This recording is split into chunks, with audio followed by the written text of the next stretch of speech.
Our story begins not with an order, but with an answer. It begins in the noise, mud, and restless energy of 12th and 13th century Europe, a world straining at its seams. This was the age of the High Middle Ages, a time of profound contradiction. Great cathedrals were clawing their way to the heavens, universities in Paris and Bologna were challenging the monopoly of monasteries on thought, and cities like Bruges, Ghent and Liège were exploding with new wealth from the wool trade. But this new crowded urban world had created a social and spiritual crisis, particularly for women. For a woman of the 12th century, the path was notoriously narrow. The established order offered two respectable choices. She could marry, a transaction often sealed by her family for land or alliance, or she could enter a cloister.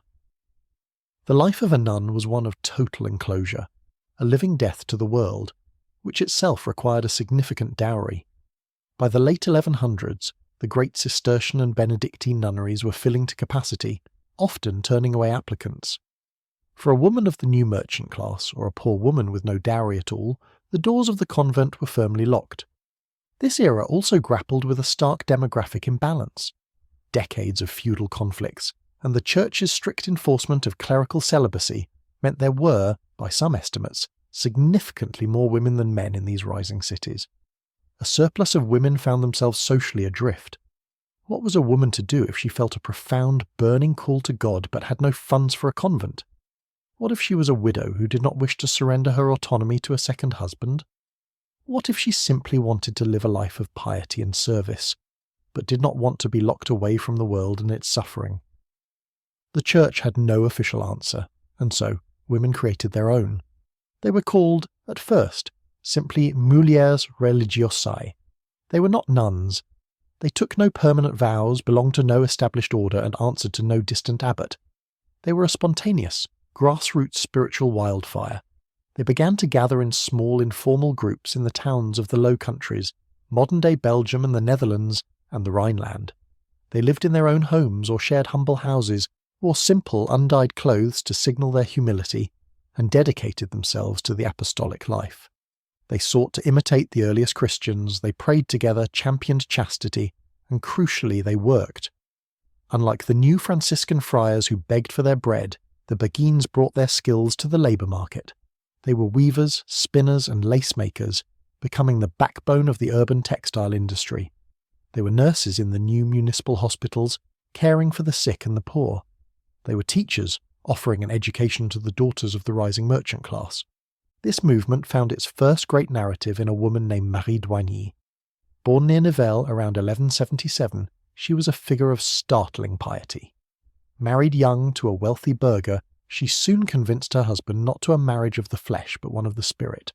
Together they turned their home into a hospital for lepers, and Marie devoted herself to a life of service and ecstatic mysticism. She was not a nun. She lived in the world, yet apart from it. Her piety was so intense, so charismatic, that it drew the attention of a young, ambitious cleric named Jacques de Vitry. He became her spiritual confidant and, after her death in 1213, her biographer.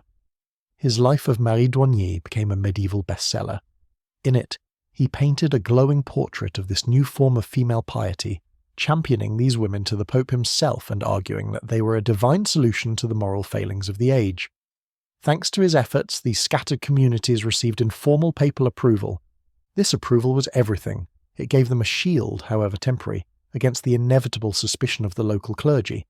For who were these women? They were not wives, not nuns. They lived without the direct rule of a man, a husband, a priest or an abbot. This autonomy was radical, and to many it was dangerous. The name, Beguine, appeared around this time. Its origin is lost to the mists of history. It may have been a slur, linking them to the Albigensians, a heretical group in France, whose followers were sometimes called Begards. It might have come from their beige-coloured clothing, or, as a later legend suggests, it might have come from a mythical foundress, St. Bega. Whatever its origin, the name stuck. By the early 1200s, the spark had caught. Across the Rhineland and into northern France, thousands of women were adopting this life. They were a movement without a founder, a spiritual family without a formal rule. But as their numbers swelled from dozens to hundreds in cities like Liège, Ghent and Cologne, a practical problem arose: housing. Where would all these women live, safe from the dangers of a medieval city and the suspicions of a watchful church? Their answer would change the very landscape of the cities they served. They would not just build a house, they would build a world. The stunning success of the mulieres religiosi had created a new and pressing dilemma. As their numbers swelled from hundreds to thousands in the crowded, bustling cities of Flanders, their very visibility made them vulnerable. They were autonomous women, living without the protection of a husband or a cloister wall, in the heart of a rough medieval world. They faced harassment, suspicion from clergy who saw disorder in their freedom, and the simple physical dangers of urban life. A solution was needed, one as radical and creative as the movement itself. The answer was not to retreat from the world, but to build a protected space within it. Thus was born the Beguinage. This was not a gradual evolution, it was a revolution in urban planning, driven by a powerful coalition of piety and politics. The patrons of these new communities were not just the Beguines themselves. The greatest champions were powerful, pious noblewomen. In Flanders, the movement found its most formidable allies in two sisters, Jeanne and Marguerite of Constantinople, who ruled as Countesses of Flanders and Hainaut for much of the 13th century. These women saw the Beguines as a force for social good, a way to harness female piety, provide charity, and offer a respectable solution for the problems in their burgeoning cities. These countesses, along with wealthy city burghers and local lords, began to donate vast, valuable tracts of land, often just outside the main city gates or along a river. And on this land they built. To step through the gate of a great Beguinage, like the one in Ghent or the Groot Beguine Hof in Leuven, was to leave one city and enter another. These were not single buildings, but sprawling, self-contained towns, walled communities designed by women for women. The Beguinage was defined by its enclosure. A high stone wall encircled the entire community, separating it from the noise, grime, and dangers of the secular city. Access was controlled by a single, imposing gatehouse. This gate was not a permanent seal like that of a monastery. It was a membrane. It was locked at night by a Beguine portress, ensuring the community's safety and enforcing a curfew. Any Beguine caught outside after the bell was fined or punished. But during the day that gate swung wide, allowing women to pass in and out, to go to the market, to nurse the sick in the city's hospitals, or to deliver the fine cloth they had woven. Inside the wall one found not a silent stone courtyard, but a vibrant village. There was a central church or chapel, the heart of the community's spiritual life. There was a bleaching green, a wide open lawn essential for their work in the textile trade, where long bolts of cloth were laid out to whiten in the sun. An infirmary cared for the sick and aged Beguines, ensuring they could live out their days in dignity, looked after by their sisters. The housing itself reflected the Beguines' unique social structure. It was not a single, Spartan dormitory. Wealthier Beguines, often widows from good families, could build or buy their own small private homes along the quiet, cobbled lanes, complete with a small garden. They might even bring their own furniture, and in some cases a servant. Poorer women, or those who preferred a more communal life, lived together in convents. These were larger shared houses, each housing a dozen or more Beguines under the guidance of a mistress. Here they pooled their resources, worked together at their looms, and shared meals. This entire world was run by the Beguines themselves. At the head of this miniature city was the Grand Mistress, a Beguine elected by her peers. She was a CEO, a mayor, and an abbess all rolled into one. She managed the Beguinages' extensive properties, oversaw its finances, mediated disputes, and represented the community to the outside world, a position of staggering autonomy for a woman in the 13th century. This was the golden age of the Beguines. In creating the Beguinage, they had created more than just a safe place to live. They had built a laboratory for female independence. Within these walls, a woman could be a property owner, a voter in her community's elections, an artisan, a teacher, a nurse, and a leader. But these walls, while providing safety, did not define the Beguine. The true story lay in the life lived within them, a life of intense work, complex rules, and, most revolutionary of all, a passionate, personal, and often dangerous new form of mystical prayer. The stone walls of the Beguinage provided safety, and its elected government offered autonomy, but the true revolution was the life lived within. The Beguines' world was a delicate, unprecedented balance of three forces, a unique and limited vow, a life of hard work and a fiery personal mysticism that would produce some of the most beautiful and dangerous literature of the Middle Ages. A woman did not become a Beguine in the way a nun took the veil. There was no lifelong, unbreakable bond. Instead, she entered a period of proving, and then, if accepted by the community, she made a simple promise. This vow, made to the Grand Mistress, was one of chastity and obedience to the rules of the house. And that was it. She did not vow poverty. In fact, she was expected to be self-supporting. She could retain her property, manage her own inheritance, and write a will. She did not vow enclosure. She could leave the Beguinage to work, visit family, or go to market. And most radically, the vow was not permanent. A Beguine could, at any time, renounce her promise, leave the Beguinage, reclaim her property, and even marry. This exit clause was precisely what drove traditional clerics mad. It was a life of provisional piety, a commitment held in the present tense. This freedom was underpinned by the second pillar of their life, labour. The Beguines embodied a new urban spirituality, one that sanctified not just prayer, but work. They were a formidable economic force.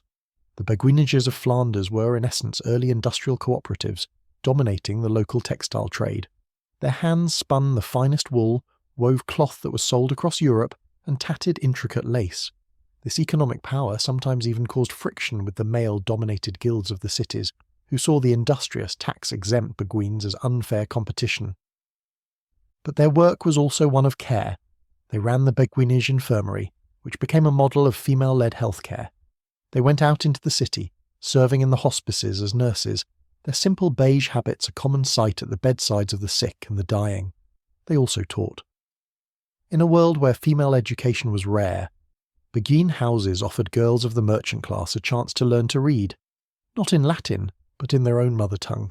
This use of the vernacular, the common language of the people, was the key to their inner world, and it led directly to the third and most explosive part of their lives, mysticism.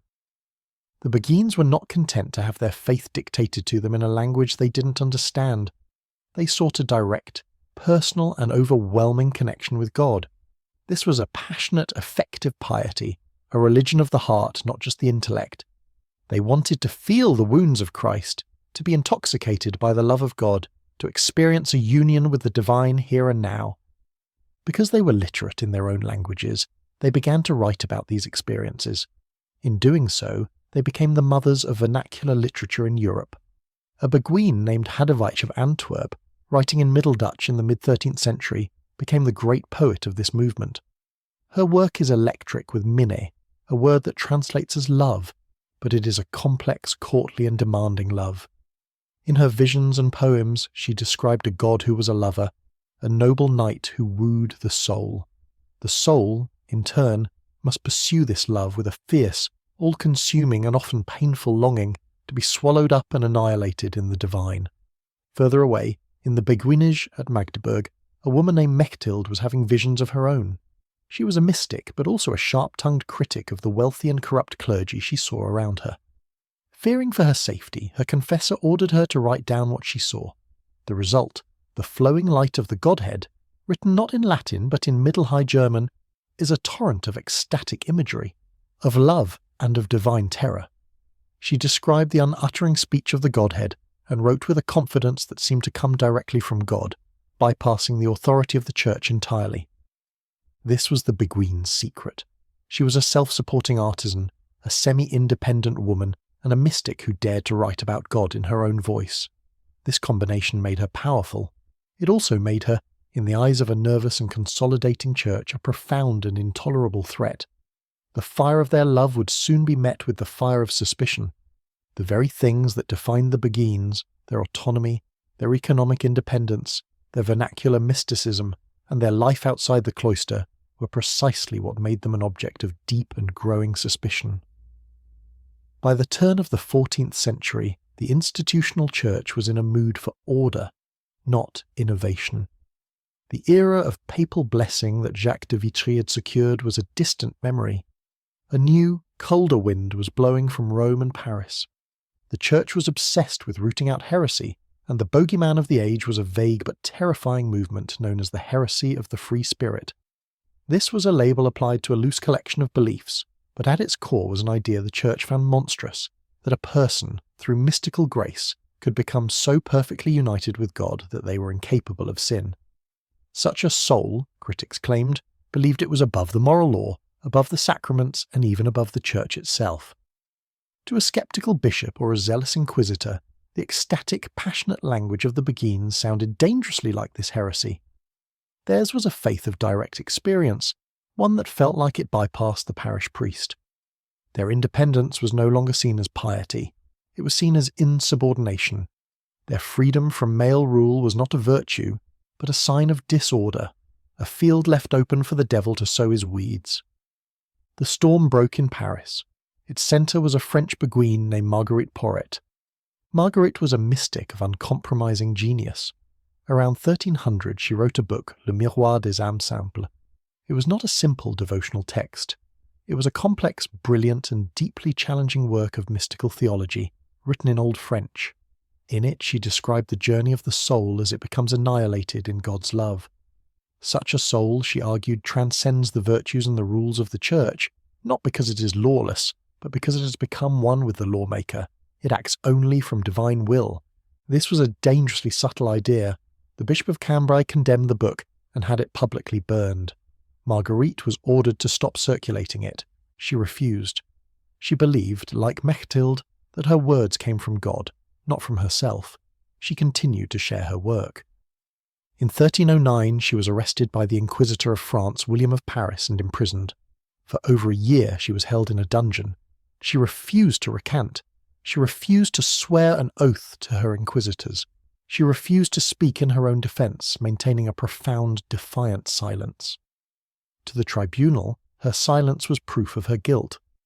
On June 1st, 1310, Marguerite Porret was taken to the Place de Grève in Paris, declared a relapsed heretic, and burned at the stake. The execution sent a shockwave across Europe. It was a terrifying public declaration. Female mysticism, written in the vernacular and lived outside of approved channels, could be a capital crime. The final crushing blow came just 1 year later at the Council of Vienne, 1311 to 1312. Pope Clement V, under pressure from the French king, who had just brutally suppressed the Knights Templar, was determined to clean house.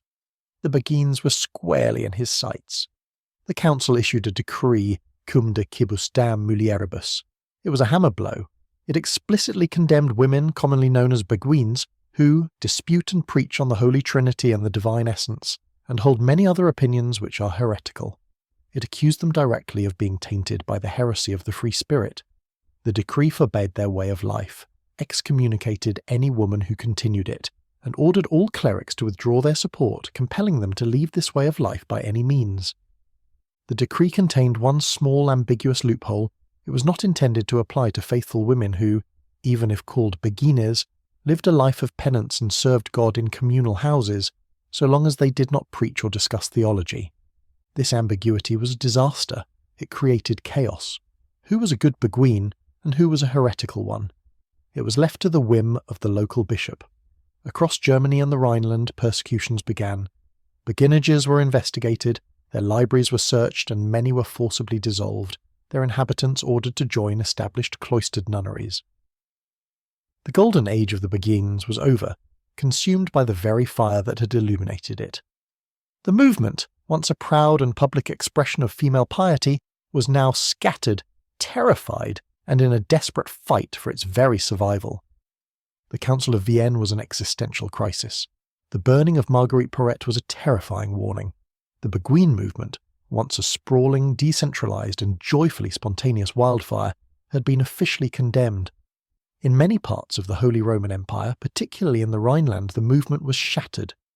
Beguinages were seized, women were dispersed, and the very word Beguine became synonymous with heretic. And yet the Beguines did not disappear. In the Low Countries, in Flanders, Brabant, and Hainaut, the story was different. Here, the Beguines were not a fringe group. They were a pillar of the urban economy and a source of civic pride, deeply integrated into the social fabric. Powerful patrons, from city councils to noblewomen, were not willing to let their Beguinages be destroyed. This forced a compromise.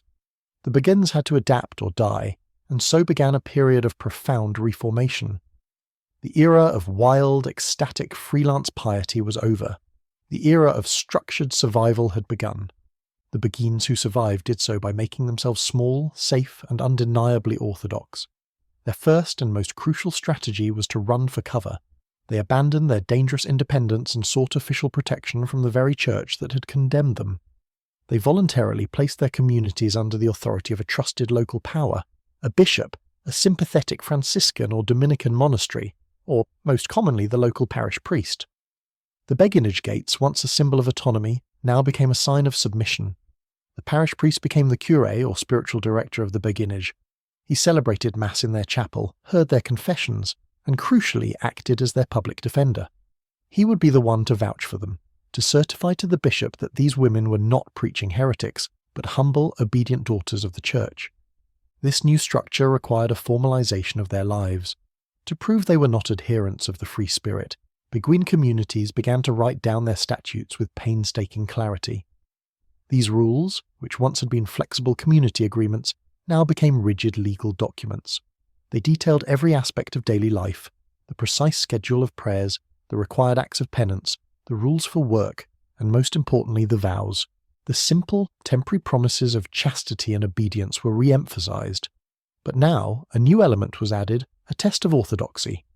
A woman seeking to join a Beguinage in the 14th or 15th century would be rigorously questioned about her beliefs, specifically concerning the Eucharist and the Trinity, the very subjects on which Marguerite Porete was accused of erring.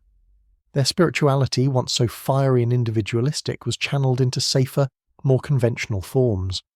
The dangerous, ecstatic mysticism of Hadovich was replaced by a quieter piety, one focused on the Eucharist, the veneration of the Virgin Mary, and practical acts of charity.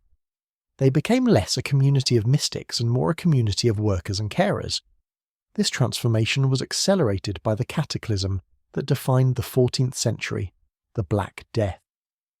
When the plague ravaged Europe, beginning in 1348, the Beguines, with their experience as urban nurses, were on the front lines. They stepped into the void left by a terrified and depleted clergy, nursing the sick in city hospitals and offering care to the dying when no one else would. This selfless, heroic work did more to repair their public image than any theological defence. It cemented their status as a vital, useful part of the city. In this way, the Beguines of the Low Countries survived. They had traded their radical freedom for a protected, dependent, and more regimented existence. They were no longer the vanguard of mystical thought, but they had endured. In the German lands, the story was darker. Many communities vanished, but some survived by transforming completely, officially, adopting the rule of St. Augustine or St. Francis, and becoming third-order tertiaries. They effectively became nuns, sacrificing the very identity of Beguine, the right to leave, the right to own property, to save their communities from the Inquisitor's fire. The Beguines of the 15th and 16th centuries were, therefore, a more subdued and cautious people than their 13th century foremothers. They had weathered the storm by becoming smaller, quieter, and more integrated into the system that had tried to destroy them. But this hard-won survival would soon face a new, world-changing threat, the Reformation. If the 14th century was a trial by fire, the 16th century was a tectonic fracture. The Protestant Reformation, sparked by Martin Luther in 1517, tore the map of Europe in two, and the Beguines found themselves standing precisely on the fault line. The Reformation was devastating for the movement, particularly in the Northern Territories, the modern-day Netherlands and Germany. The Reformers preached salvation by faith alone, rejecting the value of good works, celibacy, and monastic vows. To a strict Calvinist or Lutheran, a community of women living apart from men, dedicating themselves to rituals and works of piety, was not just unnecessary, it was a symbol of Catholic corruption. In these Protestant lands, the Beguinages were systematically dismantled. The women were told to return to their families or to marry. Their properties were seized by city councils or converted into secular almshouses. In mere decades, the rich tapestry of Beguine life in the German and Dutch lands, a tradition that had stood for 3 centuries, was unravelled. However, in the southern Netherlands, modern-day Belgium, which remained stubbornly Catholic under the rule of the Spanish Habsburgs, the Beguines survived. But they emerged into a world that had changed. The Catholic Church, terrified by the spread of Protestantism, launched the Counter-Reformation. The Council of Trent, 1545 to 1563, sought to tighten discipline and circle the wagons. For religious women this meant one thing: enclosure. The church hierarchy renewed its demand that all religious women be locked behind high walls, cut off from the world to ensure their purity. The Beguines were, once again, the awkward exception. They were too pious to be dismissed, but too free to be trusted. They existed in a strange limbo. They were tolerated as a pious custom of the Low Countries, but the dynamism was gone. The Beguinages of the 17th and 18th centuries turned inward. They became quieter, more aristocratic places. As the economy changed, the Beguines largely stopped working in the textile trade. The working Beguine was replaced by the genteel Beguine. The houses were increasingly filled by the unmarried daughters of the wealthy elite, women who brought their own incomes and servants. The Beguinage became a sanctuary for spinsters of means, a place of polite society, lace-making and comfortable prayer. They adopted a distinctive uniform dress, a black gown and the famous veil, a stiff, white linen head covering, folded in a complex specific way that signalled their separation from the fashion of the day. They were safe, but they were stagnant. They were seen by the Enlightenment thinkers of the 18th century not as threats, but as relics, living fossils of a medieval past. The Austrian Emperor Joseph II, a modernizer who ruled the Low Countries in the 1780s, viewed them with disdain. He closed contemplative monasteries he deemed useless to the state. The Beguines narrowly escaped his axe only because they could point to their care for the sick and their charitable works. But the true executioner arrived in 1794. The armies of the French Revolution swept into the Low Countries, bringing with them the fierce anti-clericalism of the Jacobins. To the revolutionaries, the Beguinages were corporate bodies of the old feudal order, hoarding land and wealth that belonged to the people.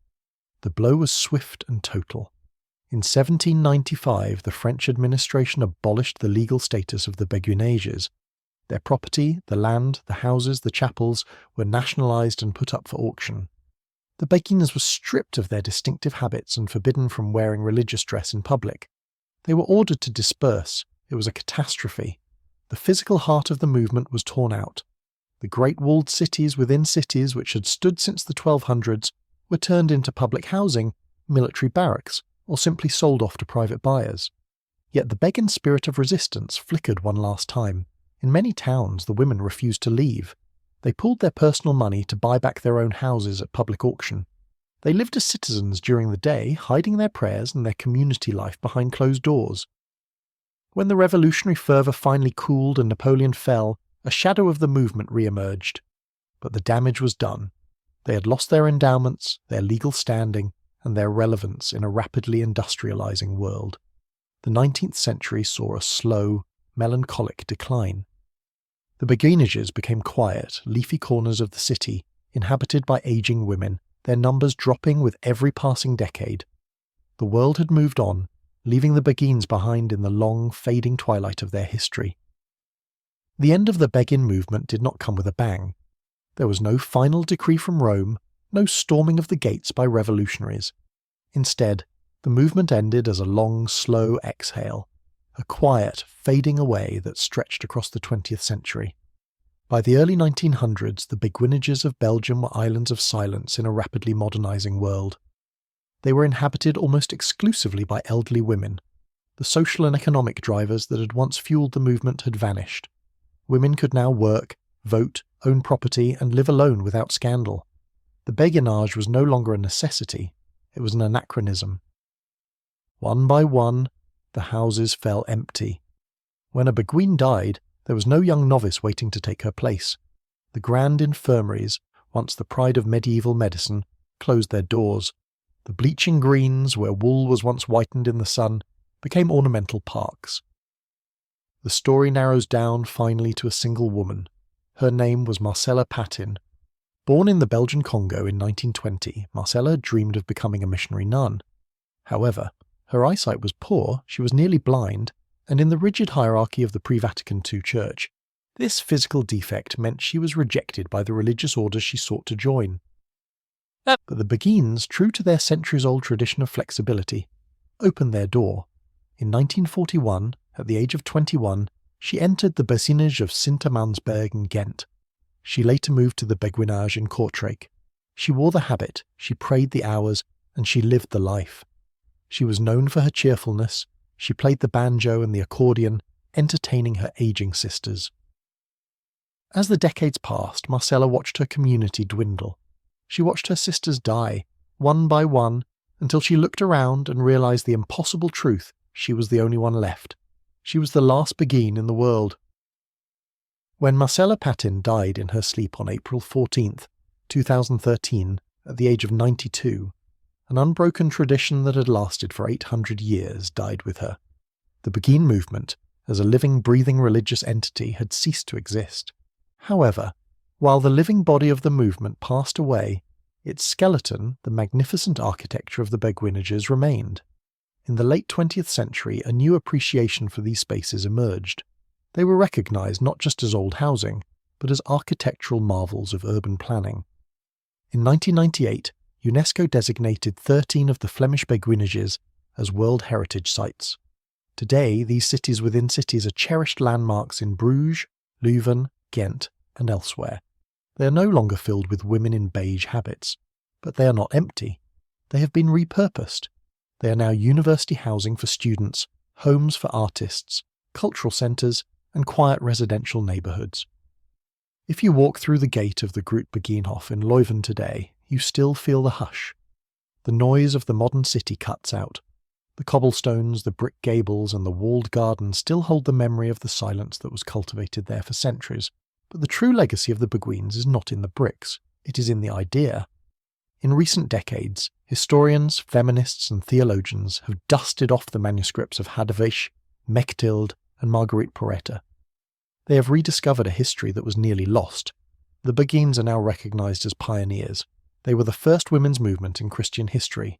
They carved out a third way for women, proving that one did not need to be a wife or a cloistered nun to lead a meaningful, holy, and independent life. They were women who validated their own spiritual experiences. They trusted their own voices enough to write them down in their own language. They balanced action and contemplation, work and prayer, community and individuality. In a modern world where many people describe themselves as spiritual but not religious, where people seek community without rigid hierarchy, and where women continue to fight for their voice in religious institutions, the Beguines feel startlingly contemporary. They were the medieval foremothers of female autonomy.